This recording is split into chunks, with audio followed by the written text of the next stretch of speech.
Logé dans les hauteurs des montagnes de Dading au Népal, se trouve le village de Nepali.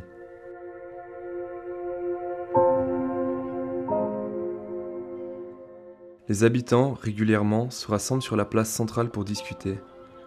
Mais le jour d'aujourd'hui est différent. Cela fait maintenant 2 semaines que ce tremblement de terre d'une ampleur de 7,8 sur l'échelle de Richter a détruit la communauté. Les habitants sont encore sous le choc, mais plus que tout, se trouvent sous la pression du futur de leur village, de leur famille. La plupart d'entre eux se trouvent logés depuis la catastrophe dans des tentes, sous des bâches ou alors au plein air, sans aucune protection. Au premier abord, leurs maisons paraissent avoir survécu à la puissance du tremblement, la plupart étant encore en place. Mais un regard à l'intérieur permet d'apercevoir l'ampleur des dégâts. Les fissures sont indénombrables et la totalité de la structure est maintenant instable.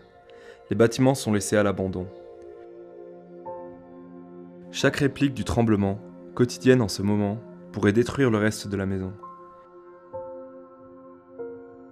Les habitants n'osent même pas entrer pour récupérer les stocks de nourriture, d'habits, leurs épargnes, par peur que le mouvement dans la maison puisse l'amener à s'effondrer sur eux.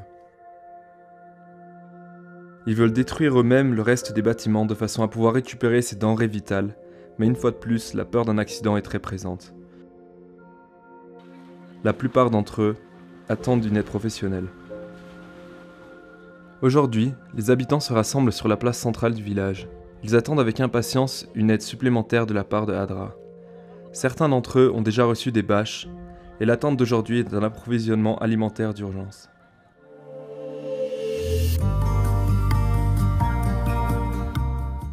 Finalement, les 7 camions, aux bennes remplies de sacs de riz et autres aliments, arrivent dans le village et se dirigent vers l'école. Les volontaires se mettent au travail et déchargent la cargaison dans les classes. Une fois les camions partis, l'heure est à la distribution. Chaque famille se voit donner un ticket et attend patiemment l'appel de son nom. Ils joignent alors la file d'attente pour récupérer la nourriture. Ces personnes ont démontré leur incroyable force et dextérité en partant avec sur eux près de 50 kg de rations alimentaires, se dirigeant vers les étroits chemins montagneux.